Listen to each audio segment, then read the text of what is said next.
Hey everyone, welcome back to our channel let it. இன்றைக்கி நாம் ஒரு செஷன்ஸ் கோர்ட்டில் ஒரு ட்ரையலை எப்படிலாம் ஹேண்டில் பண்ணுவாங்க, அதுக்கான ப்ரொசீஜர்ஸ் என்ன அப்படிங்கிறது தான் பார்க்க போகிறோம். ஃபர்ஸ்ட் ஆஃப் ஆல், செஷன்ஸ் கோர்ட்னா என்ன? செஷன்ஸ் கோர்ட் அப்படிங்கிறது ஒரு டிஸ்ட்ரிக்ட் லெவலில் இருக்க கோர்ட். இந்த டிஸ்ட்ரிக்ட் லெவலில் இருக்க கோர்ட் கிரிமினல் மேட்டர்ஸ் ஹேண்டில் பண்ணால் அப்போ நம்ம அதை செஷன்ஸ் கோர்ட் அப்படின்னு சொல்லுவோம்.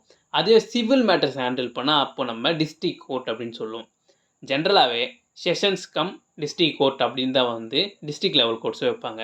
அதாவது அந்த ஒரு ஜட்ஜ் சிவில் மேட்டரும் பார்ப்பார், கிரிமினல் மேட்டரும் பார்ப்பார். அண்ட் இன்னொரு முக்கியமான விஷயம், இந்த பிஎன்எஸ்எஸ் அப்படின்ற ஆக்டாக இருந்தாலும் சரி, பழைய சிஆர்பிசியாக இருந்தாலும் சரி, அதில் எஸ்டாப்ளிஷ் பண்ணப்பட்டிருக்குலையே ஹையஸ்ட் லெவல் கோர்ட் அப்படிங்கிறது செஷன்ஸ் கோர்ட்டு தான். ஏன்னா அதுக்கு அடுத்த லெவலில் இருக்க கோர்ட் வந்து ஹை கோர்ட். அந்த ஹை கோர்ட்டை கான்ஸ்டியூஷன் கீழே எஸ்டாப்ளிஷ் பண்ணியிருக்காங்க. ஸோ அதனால் இந்த சிஆர்பிசிலையும் பிஎன்எஸ்எஸ்லையும் எஸ்டாப்ளிஷ் பண்ணியிருக்கிறதுலே ஹையஸ்ட் லெவலான கோர்ட்டை தான் நம்ம செஷன்ஸ் கோர்ட் அப்படின்னு சொல்கிறோம். செஷன்ஸ் கோர்ட்னா என்னென்னு தெரிஞ்சிருச்சு. அப்போது அந்த செஷன்ஸ் கோர்ட்டில் என்னென்ன ப்ரொசீஜர் ஃபாலோ பண்ணுவாங்க அப்படிங்கிறது நமக்கு தெரியணும்ல. அதை தான் செக்ஷன் 248 ஆரம்பித்து 260 வரைக்கும் பாரதிய நாகரிக் சுரக்ஷா சன்ஹிதா அப்படின்னு சொல்லப்படுற புதுசாக வந்திருக்க பிஎன்எஸ்எஸ் 2023 அப்படிங்கிற அந்த ஆக்டில் சொல்லியிருக்காங்க. ஸோ இப்போ நம்ம டைரெக்டாக வீடியோக்குள்ளே போயிடலாம். செஷன்ஸ் கோர்ட்டோட ட்ரையலில் என்னென்ன ஸ்டேஜஸ் இருக்குது அப்படிங்கிறத கிறிஸ்பாக நான் இப்போ முதல்லையே கொடுத்துருக்கேன். முதல்ல ஓப்பனிங் ஆஃப் அ ட்ரையல், ரெண்டாவது டிஸ்சார்ஜ், மூணாவது சார்ஜ் அண்ட் ப்ளீ கில்ட்டி, நாலாவது எவிடன்ஸ், அஞ்சாவது ஆர்கியூமெண்ட் அண்ட் ஆறாவது ஃபைனலான ஜட்ஜ்மெண்ட் ஸ்டேஜ். இந்த ஓப்பனிங் ஆஃப் அ ட்ரையல் அப்படிங்கிறது ரொம்ப சிம்பிள். பப்ளிக் ப்ராசிக்யூட்டர் அப்படிங்கிறவர் தான் கவர்மெண்ட்டுக்காக அப்பியர் ஆகிற அட்வொகேட் பிஃபோர் செஷன்ஸ் கோர்ட். இதில் நம்ம தெரிஞ்சிக்க வேண்டியது என்னென்னா, லோவர் கோர்ட்லலாம் அசிஸ்டன்ட் பப்ளிக் ப்ராசிக்யூட்டர் இருப்பார், லைக் மேஜிஸ்ட்ரேட் கோர்ட்டில் அவங்க இருப்பாங்க. இதுவே செஷன்ஸ் கோர்ட்டில் பப்ளிக் ப்ராசிக்யூட்டர் தான் இருப்பார்.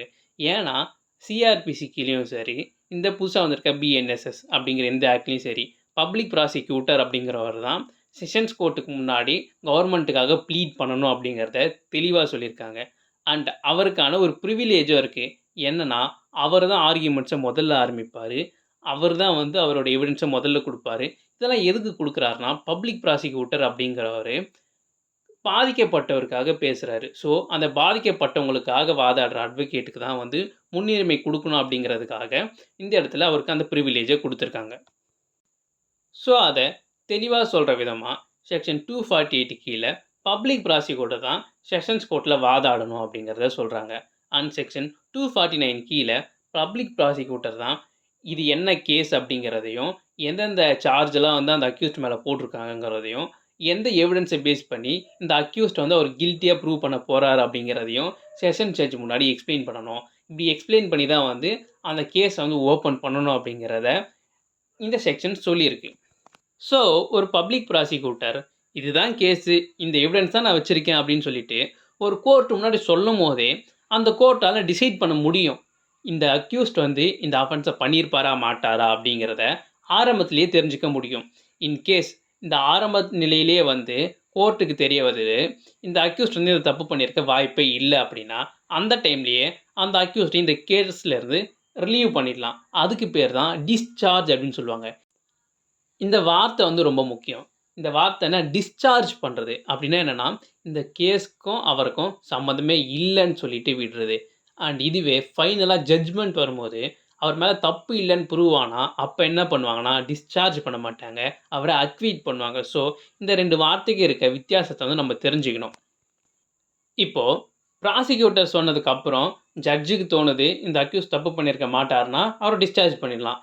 இன்கேஸ் ஜட்ஜுக்கு அவர் ப்ராசிக்யூட்டர் சொன்னதுக்கப்புறம் தோணுது இவர் பண்ணியிருக்கிறதுக்கான வாய்ப்பு நிறைய இருக்குது அப்படின்னா, அந்த டைமில் என்ன பண்ணுவாங்கன்னா, இவர் மேலே சார்ஜஸ் ஃப்ரேம் பண்ணுவாங்க. இந்த சார்ஜஸ் ஃப்ரேம் பண்ணுறதுலையும் ஒரு கண்டிஷன் இருக்குது. முதல்ல அந்த செஷன் ஜட்ஜ் வந்து பார்ப்பார், இந்த அஃபென்ஸ் வந்து நம்ம ட்ரை பண்ணுற அளவுக்கு சிவியர் அஃபென்ஸா அப்படின்னு சொல்லிட்டு. ஏன்னா செஷன் ஜட்ஜிங்னு சொல்லிட்டு ஒரு ஜூரிஸ்டிக்ஷன் இருக்குது.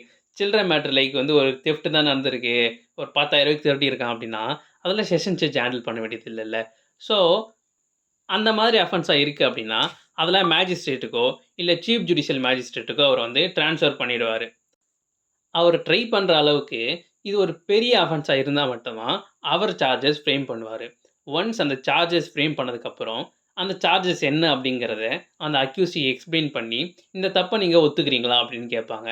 அவரு, ஆமா நான் தான் தப்ப ஒத்துக்கிறேன் அப்படின்னு சொல்லிட்டாங்கன்னா, செக்ஷன் 252க்கு கீழ அவரு வந்து கன்விக்ட் பண்ணிருவாங்க. இதுவே அவர் ஒத்துக்கல, இல்லங்க நான் தப்புலாம் பண்ணல அப்படின்னு சொல்றாருன்னா, அதுக்கப்புறம் கேஸ் வந்து நெக்ஸ்ட் ஸ்டேஜ்க்கு மூவ் ஆகும். நெக்ஸ்ட் ஸ்டேஜ் என்னவா இருக்கும்? இவர் தான் வந்து தப்பு பண்ணல அப்படின்னு சொல்லிட்டாரு. அப்பன்னா, அவர் தப்பு பண்ணாருன்னு ப்ரூவ் பண்ணணும்ல. அது யாரோட வேல? ப்ராசிக்யூஷனோட வேல. ப்ராசிக்யூஷன்னா யார் இங்க? Prosecutor, public prosecutor. அவர் என்ன பண்ணுவார்ன்னா, இந்த எவிடன்ஸ் நான் தரேங்க. இந்த விட்னஸ வந்து நான் வந்து புரொடியூஸ் பண்றேங்க அப்படின்னு சொல்லிட்டு கோர்ட் கிட்ட சொல்லணும். அப்படி கோர்ட் கிட்ட சொன்னா, கோர்ட் வந்து அதெல்லாம் குடுக்கறதுக்கான ஒரு டேட்ட ஃபிக்ஸ் பண்ணணும். அன்னைக்கான டேட்ல அந்தந்த எவிடன்ஸ், அந்தந்த விட்னஸ்லாம் வந்து எக்ஸாமின் பண்ணுவாங்க. ஒரு விட்னஸ ப்ராசிக்யூஷன் வந்து எக்ஸாமின் பண்ணா, அவங்கள கிராஸ் எக்ஸாமின் பண்ற ரைட் வந்து அக்யூஸ்டுக்கு வந்து இந்த பிஎன்எஸ்எஸ் ஆக்ட் குடுத்திருக்கு. ஸோ, அவங்கள கிராஸ் எக்ஸாமினேஷனும் அப்ப பண்ணுவாங்க. ஸோ, இப்போ இந்த ப்ராசிக்யூஷன் எவிடன்ஸ குடுக்குது. எவிடன்ஸ குடுக்கும்போதே தெரியுது, இந்த எவிடன்ஸ் வந்து வேலிடா இல்ல. இந்த அக்யூஸ்ட் வந்து இந்த தப்பு பண்ணியிருக்க ப்ரூவ் பண்ணல அப்டின்னா, அந்த டைம்ல அந்த அக்யூஸ்ட்ட அக்யூட் பண்ணுவாங்க. நான் முதல்லயே சொன்னேன்ல, டிஸ்சார்ஜ் வேற, அக்யூட் வேறன்னு. ஒருத்தர் மேல சார்ஜஸ் ஃப்ரேம் பண்றதுக்கு முன்னாடியே கோர்ட்டுக்கு தெரிய வந்து, அவர அந்த கேஸ விட்டு ரிலீஸ் பண்ணாங்கன்னா, அதுக்கு பேரு டிஸ்சார்ஜ். இதுவே சார்ஜஸ் ஃப்ரேம் பண்ணதுக்கு அப்புறம் எவிடன்ஸ் குடுத்ததுக்கு அப்புறம் தான் தெரிய வருது, அவர் அந்த தப்பு பண்ணியிருக்க மாட்டார்ன்னா, அதுக்கு பேரு அக்விட்டல். ஸோ, இந்த செக்ஷன் 255 கீழ இந்த அக்விட்டல் நடக்கும். இது எப்ப நடக்கும்னா, ஒன்லி இந்த ப்ராசிக்யூஷன் எவிடன்ஸே ஸ்ட்ராங்கா இல்லன்னா மட்டும் தான். இன்கேஸ் ப்ராசிக்யூஷன் எவிடன்ஸ் ஸ்ட்ராங்கா இருக்குன்னா, அந்த ப்ராசிக்யூஷன் எவிடன்ஸ டிஸ்ப்ரூவ் பண்ற மாதிரி டிஃபென்ஸ் சைடு வந்து அவங்களோட எவிடன்ஸ, அவங்களோட விட்னஸஸ வந்து சப்மிட் பண்ணலாம். இதுக்கான உரிமைய செக்ஷன் 256 கீழ இந்த பிஎன்எஸ்எஸ் ஆக்ட்ல சொல்லியிருக்காங்க. இப்ப கேஸ் வந்து ஃபைனல் ஸ்டேஜ நெருங்கிடுச்சு. ப்ராசிக்யூஷன் அவங்களோட எவிடன்ஸ், விட்னஸ் எல்லாத்தையும் குடுத்துட்டாங்க. டிஃபென்ஸ் சைடு அவங்களோட எவிடன்ஸ், விட்னஸ குடுத்துட்டாங்க. அப்பன்னா என்ன? ப்ராசிக்யூஷன் அவங்க சைடு ஆர்குமெண்ட்ஸ பிரசன்ட் பண்ணுவாங்க. அதுக்கான அப்ஜெக்ஷன்ஸ், ரிப்ளைஸ் ஏதாச்சும் இருந்துச்சுன்னா, அத டிஃபென்ஸ் சைடு குடுப்பாங்க. அண்ட் டிஃபென்ஸ் சைடு ஏதாவது ஒரு கொஸ்டின் ஆஃப் லா இருக்கு அப்டின்னா, அத வந்து ரெய்ஸ் பண்ணுவாங்க. அந்த கொஸ்டின் ஆஃப் லாக்கு ப்ராசிக்யூஷன் சைடு வந்து ஆன்ஸர் பண்ணுவாங்க. ஸோ, இதுதான் வந்து இந்த ஆர்குமெண்ட் ஸ்டேஜ்ல நடக்கும். இந்த ஆர்குமெண்ட்ஸ ஜட்ஜ் வந்து ஹியர் பண்ணதுக்கப்புறம், இது சரி, இது தப்பு அப்படின்னு டிசைட் பண்ணுவாரு. அதுதான் வந்து ஃபைனல் ஸ்டேஜான ஜட்ஜ்மெண்ட். அப்போ இந்த அக்யூஸ்ட் வந்து தப்பு பண்ணியிருப்பாரு அப்படின்னு வந்து அவர் டிசைட் பண்றாரு அப்படின்னா, அவர கன்விக்ட் பண்ணுவாரு. இதுவே அந்த தப்பு வந்து அக்யூஸ்ட் பண்ணியிருக்க வாய்ப்பே இல்லன்னு நெனைச்சாருன்னா, அவர அக்யூட் பண்ணுவாரு. அண்ட் இதுக்கு அடுத்த ஒரு ஸ்டேஜ் இருக்கு. அது என்னன்னா, ப்ரீவியஸ் கன்விக்ஷன்ஸ். சார்ஜஸ் ஃப்ரேம் பண்ணும்போது, ப்ரீவியஸ் கன்விக்ஷன்ஸ வந்து மென்ஷன் பண்ணியிருக்காங்க அப்படின்னா, அண்ட் அத வந்து இந்த அக்யூஸ்ட் வந்து அக்செப்ட் பண்ண மறுக்கிறாரு. இல்ல, அந்த மாரி நான் எந்த ஒரு தப்பும் பண்ணல. அது வந்து தப்புன்னு சொல்றேன்னா, அதுக்கான ரெக்கார்ட்ஸ்லாம் வந்து எடுத்து செக் பண்ணுவாங்க. இது எப்ப நடக்கும்னா, ஒன்லி அந்த அக்யூஸ்ட் வந்து கன்விக்ட் ஆனா மட்டும் தான் இந்த ப்ரீவியஸ் கன்விக்ஷன் பத்திலாம் வந்து எடுப்பாங்க. பிகாஸ் இந்த ப்ரீவியஸ் கன்விக்ஷன்ஸ்லாம் எடுக்கிறதுக்கு காரணமே, அந்த அக்யூஸ்ட் வந்து இந்த கேஸ்ல கன்விக்ட் ஆவுனாரு அப்டின்னா, அவருக்கான பனிஷ்மென்ட்ட சிவியரா குடுக்கணும் அப்டின்றதுக்காக மட்டும் தான். ஸோ, அவர் அந்த தப்பே பண்ணல. இந்த கேஸ்ல வந்து அவருக்கும் இந்த கேஸ்க்கும் சம்மந்தம் இல்லன்னு ப்ரூவ் ஆகும்போது, அந்த ப்ரீவியஸ் கன்விக்ஷன்ஸ்குள்ள போறதெல்லாம் வந்து தேவையில்லாத வேல. ஸோ, அந்த டைம்ல போக மாட்டாங்க. அவர் வந்து கன்விக்ட் ஆனாருனா மட்டும் தான், அந்த ப்ரீவியஸ் கன்விக்ஷன்ஸ் வந்து அவர் பண்ணியிருக்காரா இல்லையாங்கிற கொஸ்டின்குள்ள போயிட்டு, அதுக்கான ரெக்கார்ட்ஸ் எடுத்து ஜட்ஜ் வந்து அதுக்கான டிசிஷன்ஸையும் குடுப்பாரு. ஸோ, இத பத்தி வந்து செக்ஷன் 259ல சொல்லியிருக்காங்க. ஸோ, இதுவரைக்கும் தான் செஷன்ஸ் கோர்ட்ல ஒரு ட்ரையல் எப்படி நடக்கும் அப்படின்றதுக்கான ப்ரொசீஜர். உங்களுக்கு புரிஞ்சிருக்கும் அப்படின்னு நம்புறேன். அண்ட் உங்களுக்கு ஏதாவது டவுட் இருந்துச்சுன்னா, கமெண்ட் பாக்ஸ்ல கமெண்ட் பண்ணுங்க. உங்களோட டவுட்ஸ நான் சால்வ் பண்றேன். அண்ட் மறக்காம நம்ம சேனல் கிட்ட சப்ஸ்கிரைப் பண்ணுங்க. Tata, bye by.